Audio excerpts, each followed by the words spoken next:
We also need to work towards moving to a 30-hour work week. There's no reason why we should be working 40 hours a week.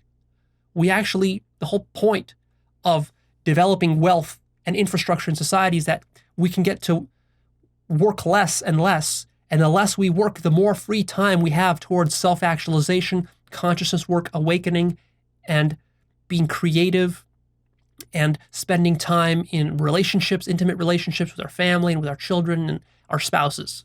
That's what life should be about. It should not be working yourself to death. Americans work too much. And the government is necessary to control and regulate this, because if there's no government to regulate it, then it's just like a free-for-all, and the people who are workaholics, they're hard to compete with. But if the government puts a ceiling on, let's say, the most you can work is 30 hours a week, that would actually help everybody, because people would not be so overworked, so overstressed trying to compete. Companies would still have to pay you a living wage for your work.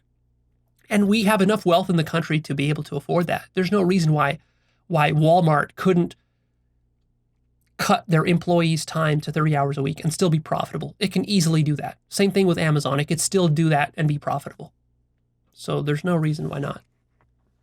One of the big problems with capitalism is that because the structure is such that all the wealth flows up to the top, when a corporation develops an innovative technology which helps to make work more efficient, what happens is the value gains from that efficiency that are gained through the new technology does not trickle down to the workers. It trickles up to the owners and to the shareholders. This is a huge problem, because what this means is that even though we're developing enormous technology to make our work much more efficient, like a secretary who works today is probably 5 times more efficient than a secretary who worked 50 years ago, just because of the computers, the internet, and all this stuff. But she still works the same number of hours. So this is a never-ending game. No matter how efficient our technology gets in the next 100 years, if we don't change the structure of how the corporation is organized, all the value and efficiency gains will just flow up to the top, producing a very rich 1% of managers, and everybody else will still be worked to death. That's the problem that needs to be addressed by government.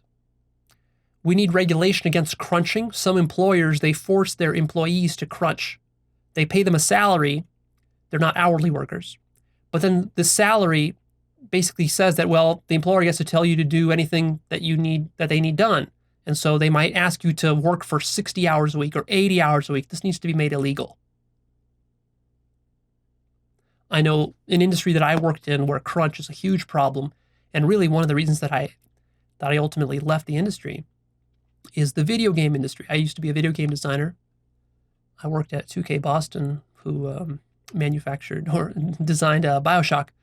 But anyways, we had, I personally didn't experience it because I came on board during a time where there was no crunch.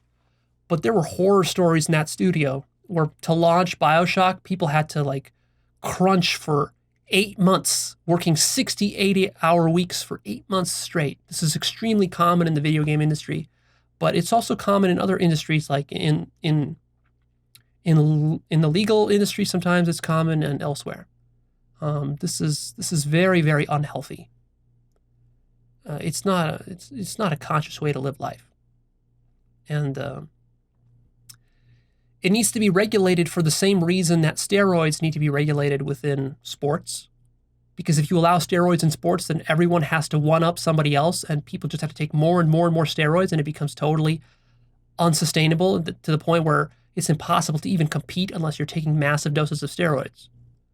That's sort of what weightlifting has turned into now. It's an abomination. There are no natural weightlifters. All of them take steroids because it's not properly enforced and regulated. It's the same sort of thing with work.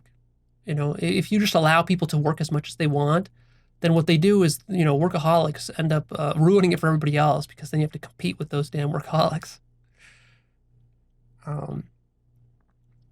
If you want to be a workaholic for your own self, okay, fine.